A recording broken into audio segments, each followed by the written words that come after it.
Hello and welcome to the second episode in Enlit Europe's Empowered Consumer series. I'm Dr. Heather Johnston, the Content Director for this series. Today's session is the second of two episodes exploring the often overlooked but important topic of energy poverty in Europe. Over the next 60 minutes, you'll find out how initiatives and projects to improve energy efficiency and renovate housing stock are having a genuine impact on lifting people out of energy poverty. To moderate the session, I'm delighted to be joined by Marijn Cornelis, Executive Director of Next Energy Consumer. Today's session is unquestionably in expert hands because Marijn is incredibly passionate about tackling energy poverty and is a strong advocate of grassroots initiatives. However, before I hand over to Marijn, I have a few housekeeping items to cover. First of all, this episode will be recorded and made available after the broadcast through our on-demand platform. Next, we're very keen to hear from you, so if you have questions for any of our presenters, don't be shy in submitting them. And if your question is for a particular presenter, please reference their name in your question. If you're viewing through the GoToWebinar platform, just click the question mark on the right-hand side of your screen and use the Ask Staff a Question box. And for those of you logged in via Swapcard, just type your question in the live discussion chat box in the to the right of your screen.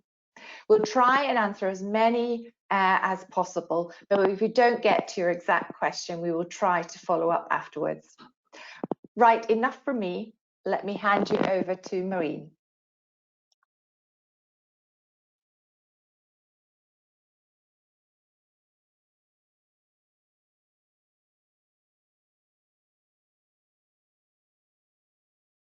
Thanks, Heather, for those lovely words. You see, I'm already a little bit emotional. And thanks, Enlit, for this incredibly timely webinar on the role of energy efficiency to address energy poverty.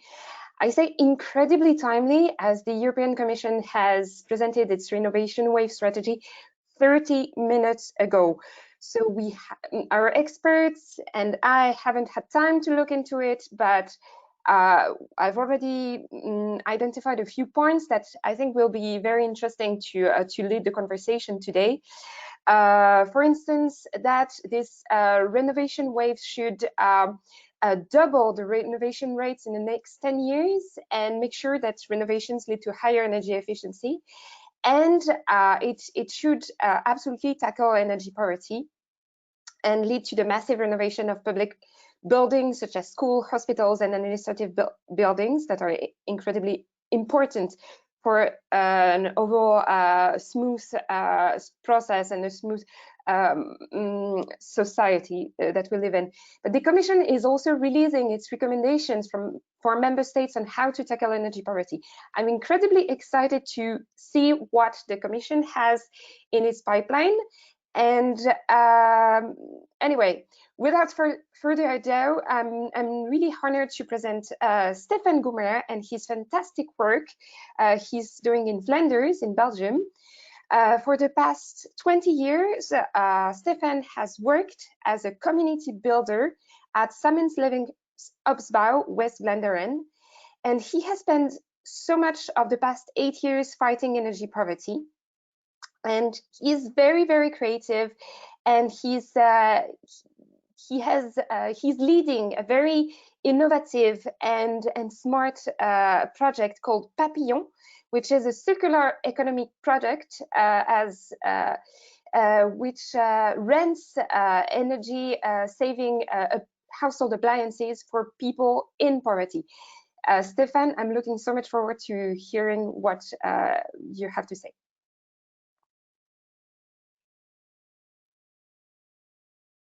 Okay, hello everyone, and thank you, Marijn, for this lovely introduction. Like Marijn said, I'm basically a social worker, a community worker. I work with people in poverty, and I'm here to introduce you the Papillon project.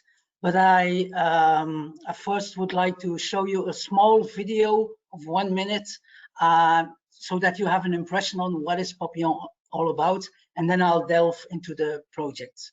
So the people can start the video now.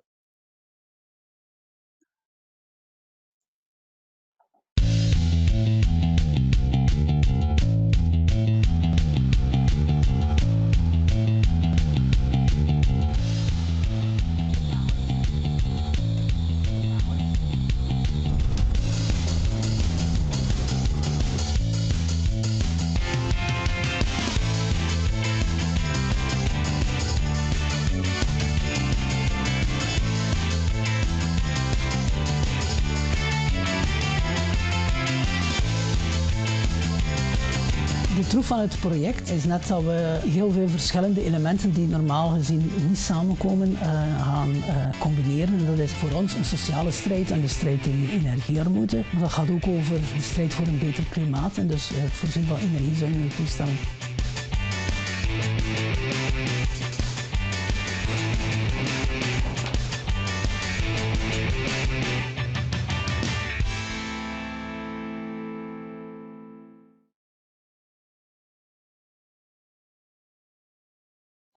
So, yep, you can show the next slide, please. So Papillon is all about tackling energy poverty, but this in a way that is good for people and planet.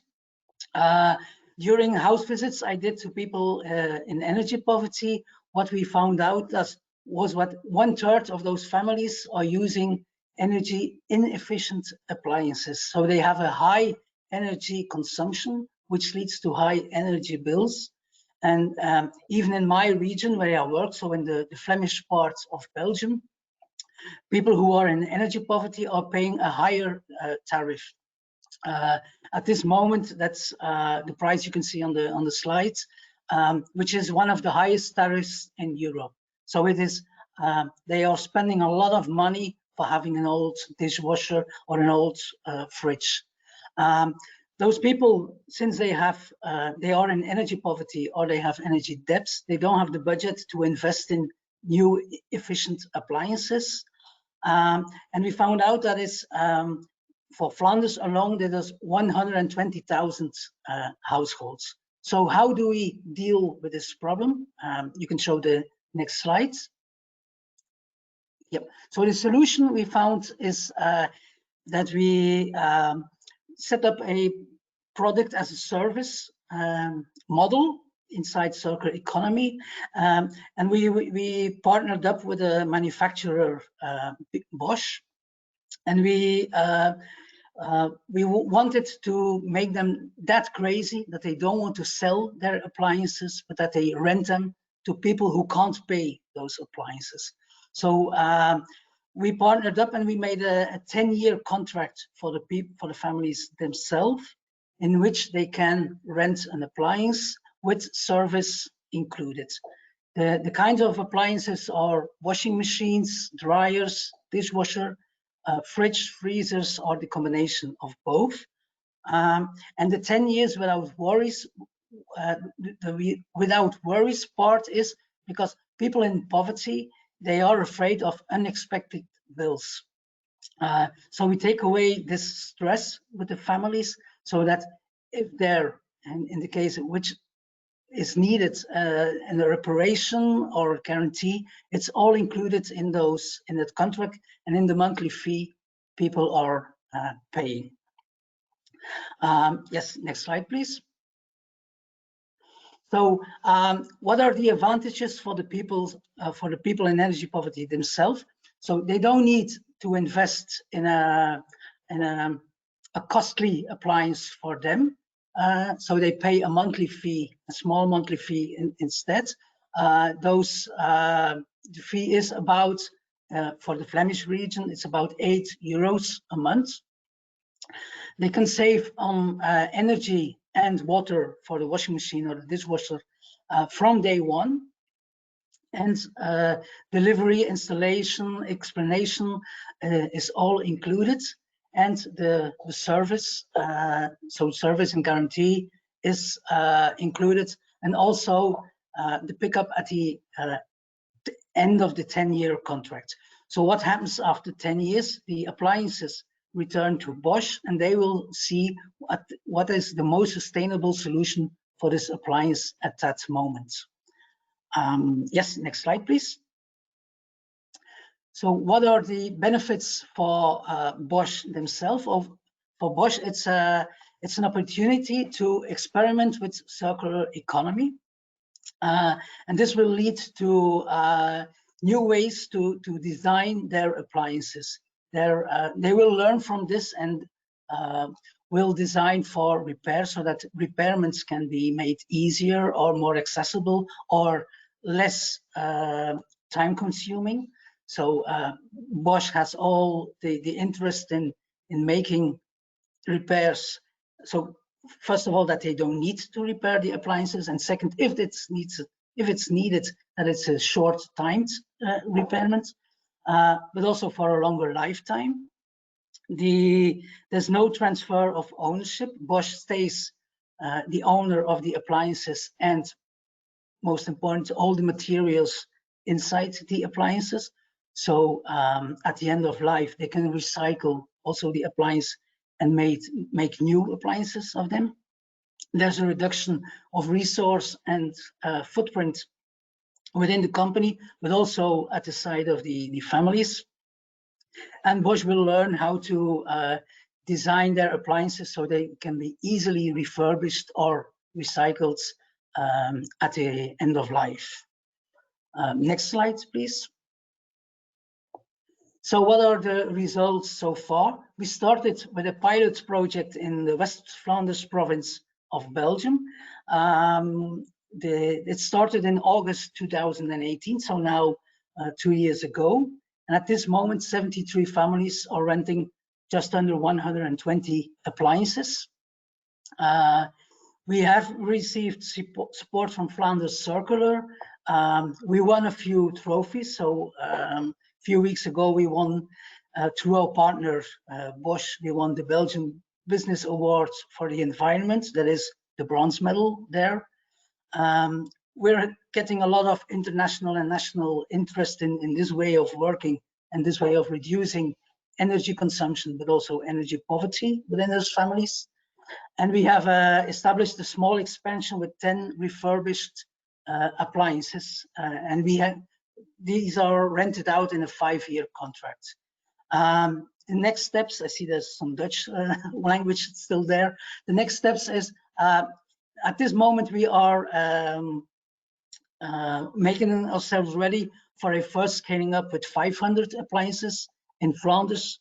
And we will do this in a franchise model. So we will look for local partners to use Papillon to reach out to the people they know in energy poverty. And from there on, we will grow each year with an extra 500 appliances. So in 2022, we will be renting out 1,000 appliances and so on. The next slide is a conclusion slide. So it's if you want to know more about Papillon, there you have my coordinates, and you can contact me or ask questions then later in the presentation of this moment. Thank you.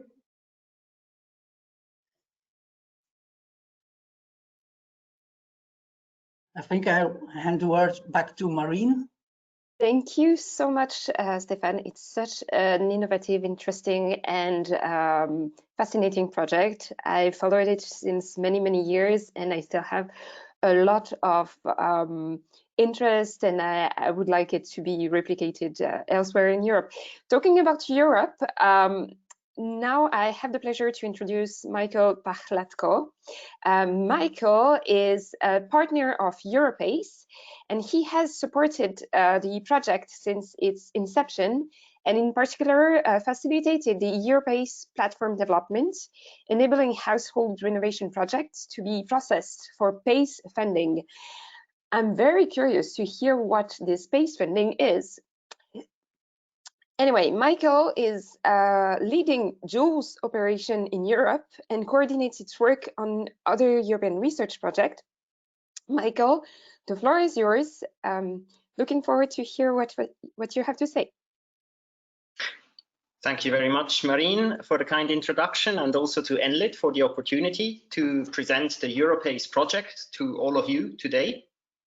I will first provide a quick introduction to on-tax financing and the main objectives of the Europace project before putting this approach into a wider context of fuel poverty and economic recovery.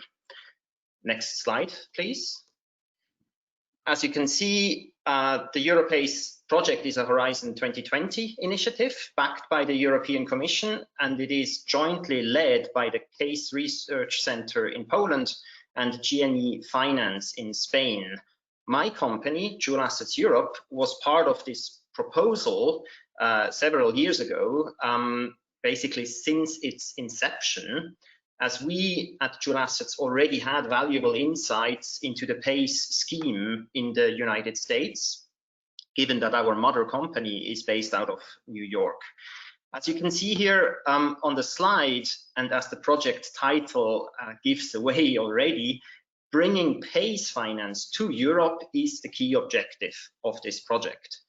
Europace runs for 3 years, and we are getting to the final phase of the project now. And just a couple of weeks ago, Europace was mentioned in the Cordis results pack by the European Commission as one of the 10 key initiatives enabling and facilitating energy efficiency finance in Europe. Next slide, please. So what is PACE?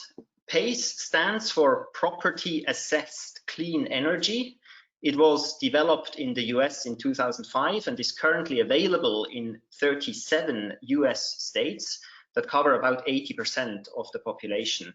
In these 15 years, more than $8 billion were invested in more than 280,000 projects. So it is a really successful program. As a type of on-tax financing, the initial investment for the energy retrofit measures is not paid back as a loan or through the energy bill, but through the property tax. And this has several advantages, and it also addresses some of the main barriers to energy efficiency finance. So PACE offers upfront financing at 100% with immediate savings for the homeowners. It can be extended for up to 20 years to really match the useful life of the improvements, for example, thermal insulation. So it clearly enables also longer-term projects and deep renovation projects that otherwise would not really be interested for shorter-term loans or shorter-term finance schemes. Because the repayment is linked to the property tax, it really de-risks such long-term projects, as the project's savings and the repayment is uncoupled or decoupled from the credit worthiness, the credit score of the homeowner. It offers fixed interest rates, something that is unheard of with standard consumer loans.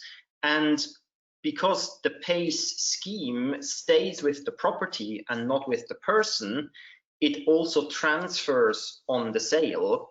So it assigns the costs and benefits of the renovation measures correctly. So there is clearly an added value to the property when such measures are undertaken, but then this value is handed over together with this PACE repayment scheme on the property tax on the sale. PACE is very much in line with the dynamic lifestyle of many Europeans, obviously, who want to have the freedom to move homes. So it is a very suitable program, obviously, also for Europe. It enables long-term financing also, for example, for elderly people who otherwise might not be incentivized to undertake a longer-term investment into their homes. And also for more vulnerable categories, people on the verge of energy poverty, because it clearly alleviates the financial burden on these homeowners by not having to take on additional debt. Next slide, please. The Europace project has three main project pillars. The first is really to assess the market readiness of the PACE finance scheme in Europe. A market report was published on this last year, and you can find it online on the project website. Obviously, as there are changes needed to local, regional, or even national tax regulations to enable PACE, this assessment was rather complex, and only 1 in 4 European member states is fully ready for the development of Europace initiatives. And we, of course, hope to be able to open up the market further by providing valuable insights and lessons learned as to how successfully to implement this. And this is clearly the second key pillar here. To deploy Europace in one first pilot city, that's the city of Olot in Catalonia in Spain. And here we have already 150 homeowners that are interested in this. 47 contractors were trained on this scheme, and more than 1 million euro of investment was mobilized in the course of the project. There was also a foundation created, Hola Domus, to really locally manage this program in the city of Olot. And the third pillar then is really to facilitate and support further cities and regions in setting up their own Europace programs. And this is really the phase that we are in right now, and possibly extend this into 2021. Next slide, please. Now, to put this into the context of energy and fuel poverty, we clearly see Europace as one of the key enablers to accelerate home renovations in low-income households as well. Here I've just listed a few of the challenges that we see with fuel poverty in Europe. Obviously, dozens of millions of households are on the verge or really living in fuel poverty. You see the definition here. If a household is spending more than 10% of its annual income on energy, that is a household in fuel poverty. But we also, of course, see non-financial effects, such as suboptimal physical and mental health coming from this. And at the same time, clearly energy retrofits bring a lot of benefits to these communities, other than just the financial benefits. And clearly, this scheme with PACE, other than just providing subsidies or fuel payments, are really enabling to tackle the cause of fuel poverty, so the high consumption of energy that can be brought down, rather than tackling the symptoms, just the high costs. Next slide, please. While the benefits are multiple, obviously, and were also successfully verified for many years now, unfortunately, the financing of these measures still rather represents a barrier than an enabler. PACE clearly opens the way to mid and lower class households to renovate their homes, but it is also obviously not the one and only form of finance to be deployed in order to reach the ambitious climate and energy targets and bring the before mentioned benefits to all Europeans. There is a strong need for innovative financing schemes for households and businesses alike, and this is only more apparent and important in times of an economic crisis, such as the one we are going through in 2020 and possibly for years to come. In our work at Joule Assets, having accompanied energy efficiency projects on their journey to finance for many years now, we have seen time and time again that investors put the strongest emphasis on the credit rating or perceived credit risk in such investments and transactions. It is therefore of utmost importance that we develop new financing schemes that mitigate or reassign this credit risk and lower the bar for successful investments in building retrofits. Next slide, please. One key enabler, particularly for small and medium-sized enterprises, is the possibility to finance the building retrofits off balance sheet. Contrary to traditional bank loans or also the energy performance contracting, an off-balance sheet finance solution keeps the assets and related liabilities away from the end client's balance sheet. It therefore enables the retrofit without increasing the debt burden on the end client. So in a very similar way as for homes, we can alleviate the debt and financial burden for businesses with such innovative financing schemes. We have to clearly move in the direction where going green is not just a luxury for businesses or homeowners, but it is really the new norm, and it is really enabled for all Europeans and all businesses, small businesses as well. Next slide, please. So to sum up, there are a number of benefits that home and building renovations bring to European citizens and businesses. We've mentioned the comfort and well-being. There are clearly macroeconomic benefits in job creation and economic development. There is an increased workplace productivity, a decrease in staff turnover. These are many aspects now that are clearly also in this renovation wave policy from the European Commission are right at the heart of these measures that will be implemented, really in view of not only implementing the Green Deal, but also really following the second priority of the von der Leyen Commission, which is making an economy for everybody, ensuring social cohesion with all the measures that are taken.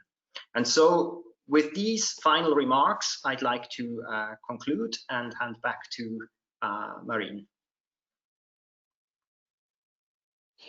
Thank you so much, Michael. It was very, very interesting, and it was an excellent transition actually to a more political perspective that Daniel Dubreuil is going to bring us.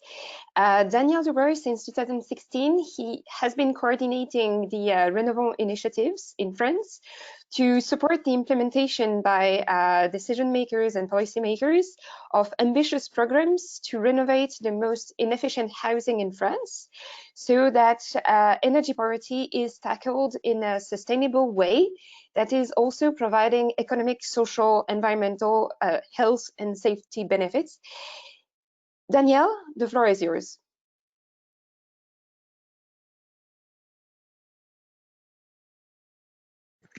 Thank you, Marine, and thank you, Enlit, to have invited me to speak about how we can reduce fuel poverty through renovation of housing in France, but it's probably true for the rest of Europe also.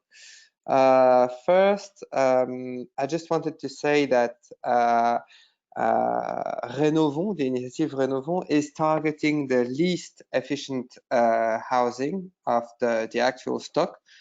What we have called leaky housing in France, because it's the most effective way to reduce fuel poverty, as a lot of households that are actually in fuel poverty are living in this leaky housing. So with the action of renovation of this housing, we are aiming to reduce and to tackle fuel poverty. But it's not only a question of fuel poverty, as this situation, the fact of living in this very poor efficient dwellings are creating consequences that are really bad for the households and collectively. High energy bills, as we say, very poor health condition, which has to resonate very strongly in this time of sanitary crisis or health crisis, and can bring us collective benefits in very large numbers, such as impacts on GHG emission or employment. So we can go to the next slide. Thank you. No, first, sorry, you come back to the previous slide. Sorry. So the situation in France is quite bad, as it is globally in the rest of Europe. You can see on your right, sorry for the French, on the left side, you can see on the bottom of the energy performance, I'd say level. We have nearly 20% of F and G class of housing. So and they are essentially, so that's more than, it's about 5 million of housing in France, and it's it's much more present in the private part of private housing, as in the social housing. On the contrary, that what we can think, the quality of the dwellings on the public housing or social housing are much better than in the private housing. And on the map, you can go through the geographical distribution of these very poor dwellings. The brighter are the best, and the darker are the least efficient housing. So that's very interesting knowledge to have, to know what we are targeting. So we can go to the next slide. The next slide is about some facts about fuel poverty. So in France, we can see that we have, so these are the numbers of August 2020, but data are coming, are gathering from the knowledge we have in 2018. So in 2018, we had 12% of the French people who were considered officially in fuel poverty. In 2019, what we observed is a dramatic rise in energy cuts and unpaid bill. So we had a rise of 20% of energy cuts and unpaid bills in 2019. So that's previously to the economical crisis. That should worry us. And in regards to this quite bad situation, we have a few types of public intervention to tackle the problem, and we are going to speak about especially one public intervention scheme, and then a private project I'd like to speak about. Next slide, please. On this graphic, you can it confirms what I said, that in 2019 we had an increase in unpaid bills and energy cuts. So in 2018 we can observe that we have a raise in the numbers of people that are concerned by fuel poverty. So, and that is previous, it's before the actual economic crisis. So we can fear then the consequences on fuel poverty that for the actual crisis will be dramatic. So that urge us to have good ideas in order to tackle that. We can go to the next slide. The biggest program, national program we have in France, it's called Habiter Mieux, so living better. And the principle of which is to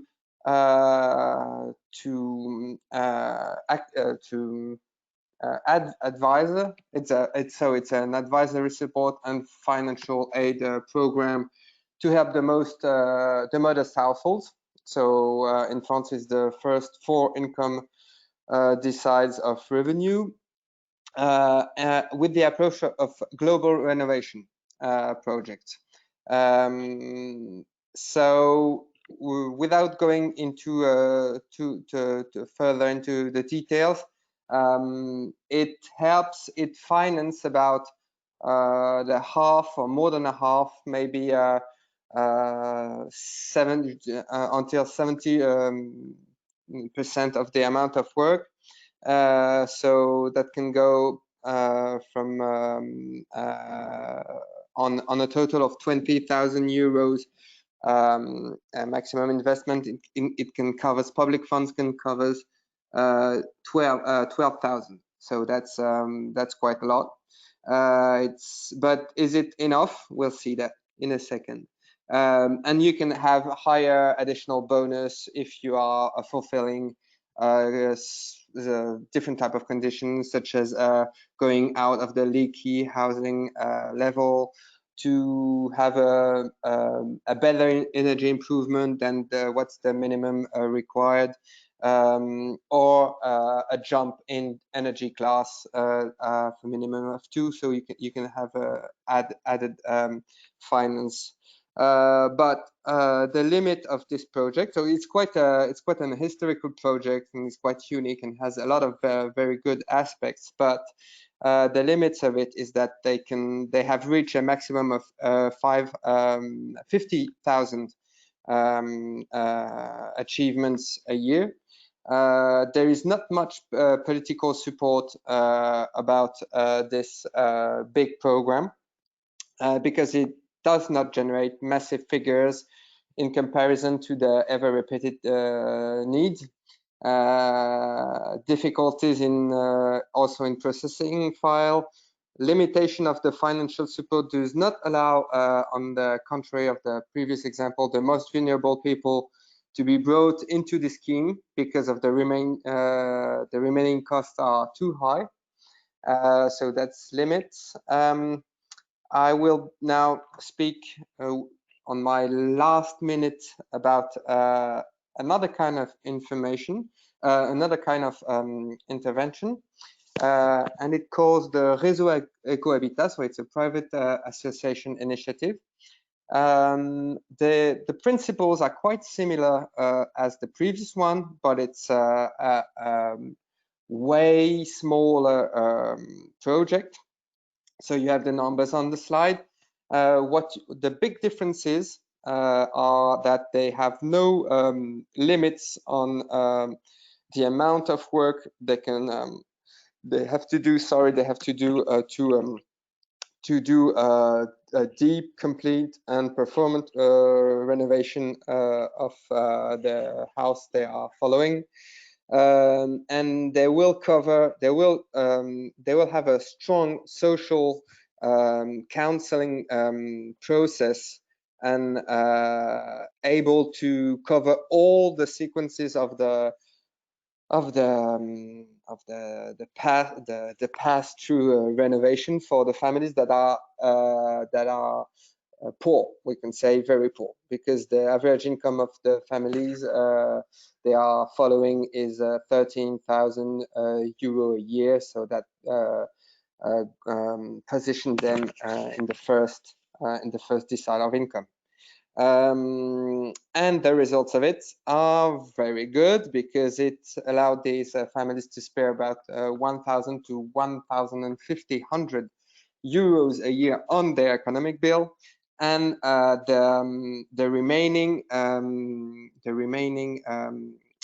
financial part that they have to fulfill is very, very low. So the situation will be positive immediately in terms of energy bills, so fuel poverty, direct fuel poverty, but then mental and physical comfort, and then as you can see, the consequences on health expenses are very impressive, and also the social consequences, such as a job, to have to get a job, or to have a very social life, much more social, much stronger are the impacts of this kind of work. So this is much smaller, but it's the direction I think we have to follow in order to have strong results through renovation of energy renovation of housing in order to target energy poverty. Thank you very much. Thank you so much, Daniel. It was very interesting, and Réseau Ecohabitat is also a very interesting initiative happening at the local level. So going back to the local level, I would like to ask a couple of questions to Stéphane. You can, the participants, you can ask your questions, and please always say that you are asking who you are asking the question to. But so first, two questions for Stéphane. Could you give us an idea of the levels of energy savings the participants of the Papillon initiative are seeing? And the second question is actually, how did the appliance manufacturer reacted when you first approached them? Okay, very practical questions.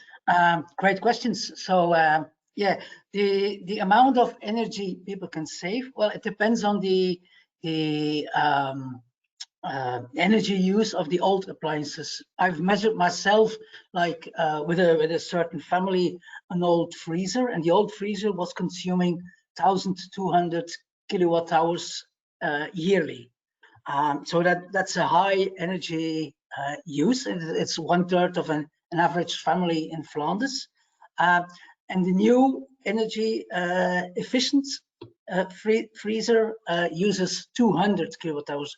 So it's 1,000 kilowatt hours on this appliance alone for that family, which means 330 euros in my region.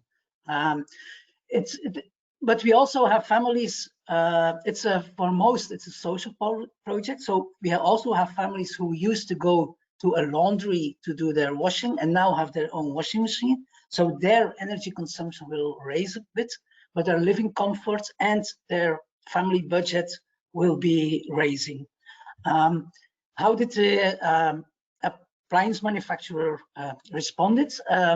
Well, you have to know I'm a social worker, so I don't have economical background. I had the chance to get a small education in writing a social business plan. So I got strengthened by this.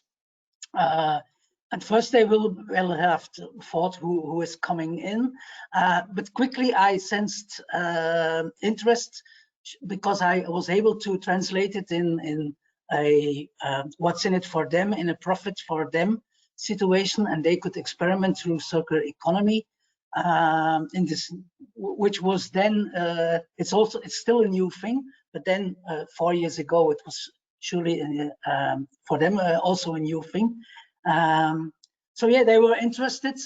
It took some time. It took me 3.5 years to have the contracts signed, but here we are.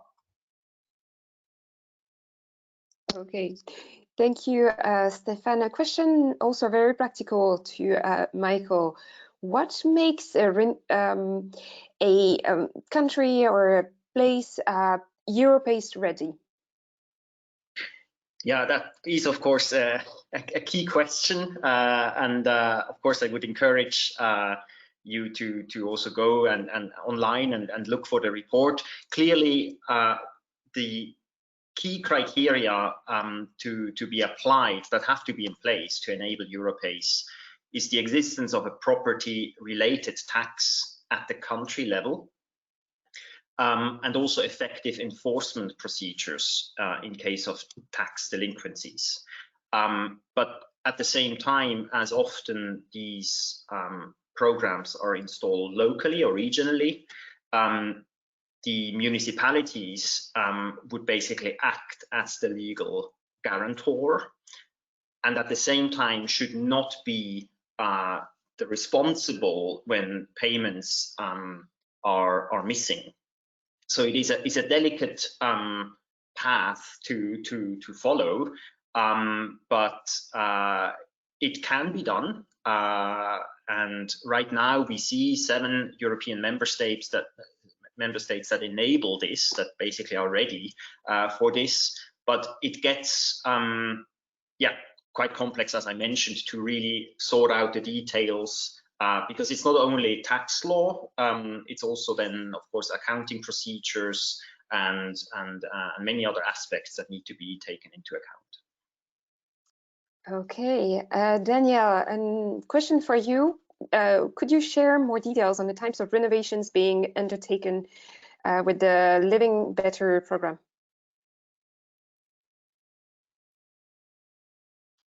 Yes, absolutely. So it's a global approach of the renovation program. Families or households that are willing to get involved or to benefit from this program, they have to contact a ground operator. Now we have a unique number under a common banner, but as they are modest households, they will be orientated to ground operators. And the first thing they have to go through is an audit, thermal audit of their property, of their home, and then the very big specificities that they have a kind of social help, social I would say accompagnement process to help them to go through all the difficulties.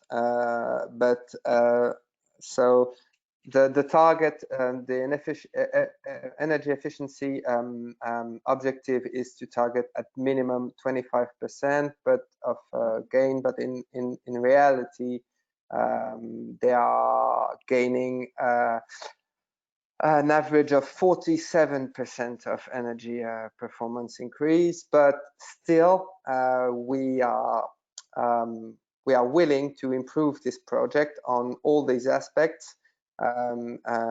The social monitoring of the families, the technical and financial help for the poorest households in order to reduce to the really minimum affordable for these households the amount they have to pay on their own from their own funds, and to raise the energy efficiency targets in order to reduce durably the fuel poverty situation of these households.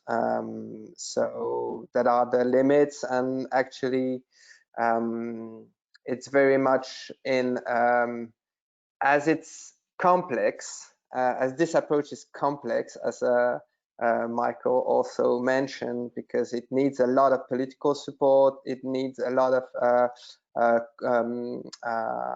convergence of skills, and you have to find also the availability of the craftsmen on the ground. So that needs to be pushed politically, this approach. Otherwise, it will other approach more targeted on gesture by gesture approach, immediate gain in GHG or decarbonization objective will be easier applicable than this kind of approach. It's a very interesting comment, and it leads me to the next question. This is for everyone, but I'd like to hear Michael or Stephen first, if you agree. What makes a renovation/energy efficiency project successful, and is there any bad example you'd like to share? Okay, I can start. I'll start with the bad example, maybe. It's not an exact example, but in my opinion, every energy efficiency that is being established and is renovations of homes, that leads to higher prices for the homes, so that the people in energy poverty can't longer live in that same house, is a bad renovation.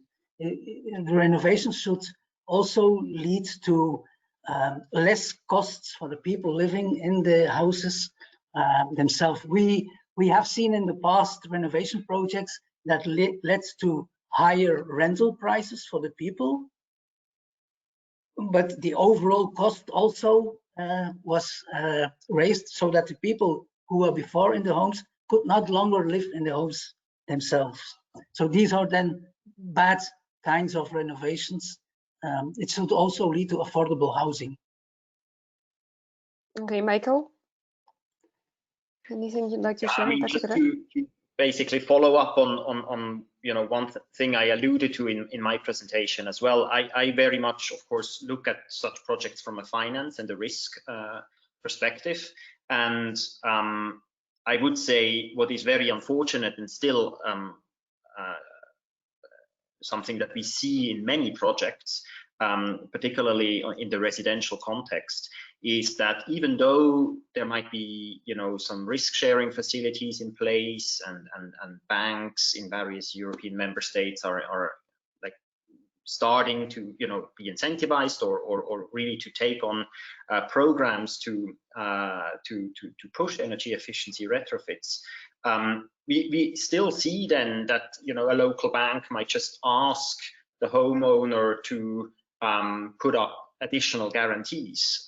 So the home of the parents or of other relatives as a guarantee for the loan that is given for the retrofits. So in addition to what is already in place. So here clearly we see bad examples of the finance really being rather a barrier than an actual enabler. I would really clearly also want to make a positive case here that there is, of course, a vast opportunity for investment, and there are also full pockets on the side of investors. So it is really not a lack of any of the two, it is rather bridging this gap and bringing these two together. That is the challenge. Daniel, is there anything you'd like to share on this question? On bad example, we had quite a few numbers in France, but I would mention gesture actions, large scale, already well packaged gesture action, such as roof insulation, that are done with a very poor quality standards, and that leads to nothing in terms of energy efficiency, sometimes even on creating more difficult situation for already fragile households, as Stefan just said, and that are in regards to the efficiency of the public financing really bad. So that's maybe the worst example I can find in France. But this kind of, and it's very dramatic that in the eyes of our political deciders in France, actually, this type of intervention are still a privilege in comparison to more complex scheme of interventions, but that are benefiting us much more. So.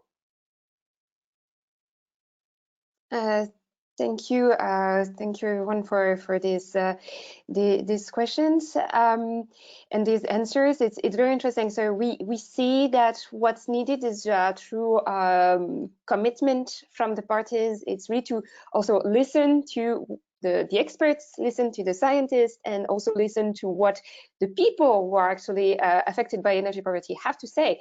You have to build the projects with them and not only for them, otherwise it doesn't really work. So actually somebody asked a question, well, there are a few related questions, is how to avoid the stigma, how to also help people who might be in fuel poverty to use green energy, which might be more expensive. How do you feel that what enables this kind of these processes? Stefan, what do you have to say about this? Yeah. Well, first of all, when I address these people in energy poverty, I don't address them as people in energy poverty. I address them as, hey, I'm Stefan.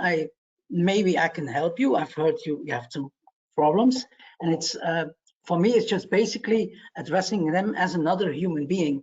And of course, they have some problems. They might live in poverty, or they might have other problems. But I'm there then to see how we can help, and to first of all to listen to them and to see what are their needs, and to see if we have a solution for those needs, or if other persons are better placed, or other institutions might be better placed. So I think it starts all in the way how you connect to them and see them as equal, to see. Like in my region, I work very close to the French border. When I just started in energy poverty, I had to learn all the things like the budget meter or the prepayment meter. I had to learn these in French, and I told them, you can learn me things. I can learn from you how these are told in French.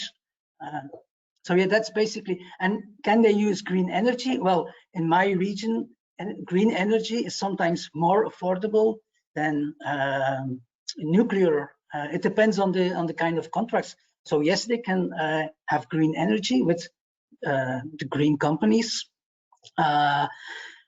Unfortunately, mostly at this point, they don't have the investments for solar panels. But it's the same with renovation. When there's financial schemes that are made fit for them, they will be able to invest. Okay. Yes, I'm sorry we don't have so much time anymore. Michael, Daniel, you have 30 seconds to express something that you'd like to share now. Michael. Yeah, I just saw a small question on the side on whether Europace is also available or enabled in southeastern Europe, and I can just say Romania is clearly one of the 7. It's clearly more Eastern Europe, and then we also have Bulgaria and Slovakia that qualify to some degree, but Greece and Cyprus also are unfortunately a no-go zone for the moment. Okay, Daniel, I'm sorry, you have 20 seconds.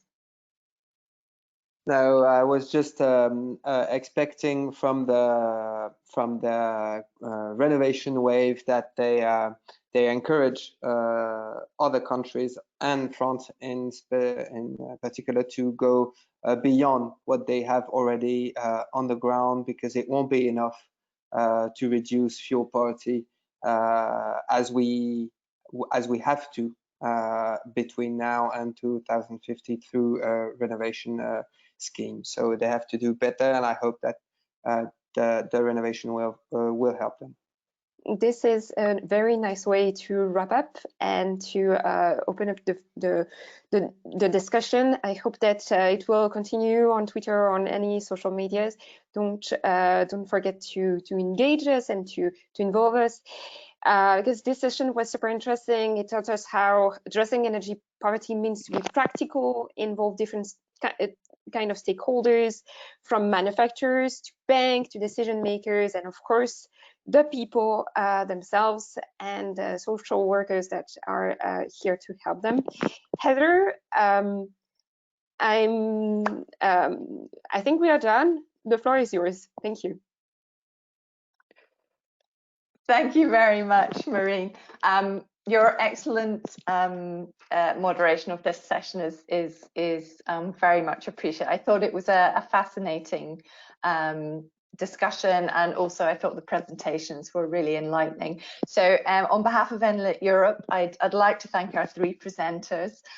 You really showcased some fantastic boots on the ground projects and initiatives that are making a real difference.